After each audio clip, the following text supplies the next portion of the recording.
16वीं सदी के पूर्वार्ध में भारत की स्थिति। 16वीं शती का पूर्वार्ध, जहां एक ओर दिल्ली में राजवंशों की अस्थिरता और राजनीतिक उथल पुथल का समय था, वहीं दूसरी ओर उन विचारों और संस्थाओं एवं कार्य प्रणालियों की दृष्टि से अत्यंत महत्वपूर्ण समय था, जिसमें आगे चलकर मुगल और राजपूत शक्तियों के बीच संधि, द्वंद्व व संघर्ष के काल की संज्ञा दी जा सकती है। यह काल उन नई शक्तियों के उदय का साक्षी था जो आगे आने वाले समय को प्रभावित करने वाली थी। इस काल से संबंधित एक अत्यंत महत्वपूर्ण दस्तावेज है बाबर का संस्मरण तुज़ुक-ए-बाबरी। सत्ता अनेक आंचलिक केंद्रों में विभक्त थी, जिनमें प्रमुख थे जौनपुर, गुजरात, मालवा, दक्षिण के राज्य, बंगाल और विजयनगर। सत्ता के इन आंचलिक केंद्रों में न केवल सुदृढ़ प्रशासनिक व्यवस्था थी, अपितु इन्होंने बड़ी संख्या में उन स्थानीय प्रमुखों पर भी आधिपत्य स्थापित कर लिया जिन्हें पहले वश में नहीं किया जा सका था।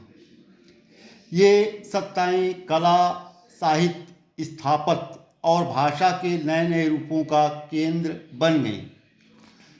इस प्रकार हम देखते हैं 16वीं सदी के पूर्वार्ध में जब भारत में एक प्रकार से एक सल्तनत काल का पतन हुआ, एक नया दिल्ली में एक नया वंश, मुगल वंश शासन पर बैठा, सत्ता संभाली। वो उस पूर्वार्ध का समय एक राजनीतिक उथल पुथल का था, अनेक विचारों, संस्थाओं, कार्य प्रणाली की दृष्टि से, लेकिन ये महत्वपूर्ण समय था। इस काल में सत्ता के नए नए, पूरे भारतवर्ष में सत्ता के नए नए आंचलिक केंद्र स्थापित हुए। पूरा भारत अनेक आंचलिक केंद्रों में विभक्त था, जिनमें प्रमुख थे जौनपुर, गुजरात, मालवा, दक्षिण के राज्य, बंगाल और विजयनगर।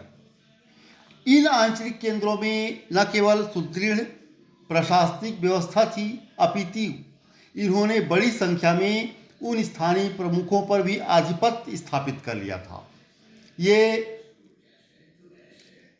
आंचलिक केंद्र अपने आप में शक्तिशाली थी और छोटे छोटे स्थानीय प्रमुखों पर इन्होंने अपना प्रभुत्व स्थापित कर लिया था, जिन्हें सल्तनत काल में वश में नहीं किया जा सकता था। और ये सत्ताएं कला, साहित्य, स्थापित भाषा की दृष्टिकोण से नए नए रूपों का केंद्र बन गई थी। ये एक नए काल का अध्ययन कराता है हमें, 16वीं सदी का पूर्वार्ध। मेरे चैनल को लाइक करें, शेयर करें, सब्सक्राइब करें। धन्यवाद।